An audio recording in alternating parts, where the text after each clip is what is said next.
Gadis itu mendorong kereta bayi hingga kecebur ke laut. Ia kemudian meneriaki ayahnya memberitahukan kalau adiknya jatuh.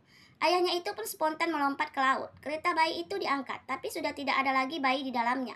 Hal itu membuat ayahnya panik. Ibunya pun marah-marah pada anak gadisnya itu. Bagaimana bisa ia menceburkan adiknya ke laut? Ibunya itu pun sangat panik. Kemudian ia ikut serta terjun ke laut untuk mencari anak bayinya itu. Melihat kepanikan orang tuanya itu, anak gadis itu malahan tertawa-tawa. Kemudian ia pergi meninggalkan tempat itu. Kedua suami istri itu sudah kepanikan mencari anak bayinya.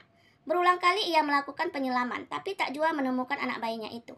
Saat kedua orang tuanya kepanikan, anak gadis itu justru berlari. Ia menemui seorang wanita dan bertanya kepada wanita itu.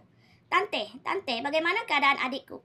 "Iya, adikmu baik-baik saja," kata wanita berkaos hitam itu. Lalu mereka pun pergi ke suatu tempat. Selang beberapa menit kemudian, wanita berkaos hitam itu ikut terjun ke laut.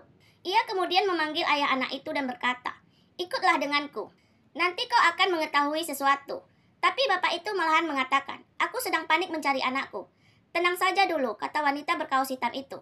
Wanita berkaos hitam itu tidak putus asa. Ia mengatakan berkali-kali, "Ayo ikutlah aku. Nanti kau akan tahu yang sebenarnya." Kedua suami istri itu tidak menghiraukan. Ia tetap sibuk mencari. Tapi karena terus dipaksa, akhirnya mereka pun mengikuti kata wanita berkaos hitam itu. Anak gadis itu sedang sibuk mengubur sesuatu. Bapak tersebut melihat anak gadisnya sedang mengubur sesuatu. Ia dengan cepat membuka kuburan itu. Ia mengira bahwasanya di dalam itu adalah bayinya. Tapi bapak itu menemukan sebuah kertas. Kertas itu langsung diambil dan dibuka. Kertas itu salinan chat istrinya yang berencana menjual bayinya itu. Karena ia sangat membutuhkan uang untuk membayar hutang. Dan pada akhirnya bapak itu mengetahui sendiri. Saat itu muncullah anak gadis dengan membawa adiknya. Terima kasih telah menonton cerita ini. Jangan lupa nonton video lainnya hanya di Bagan Batu TV.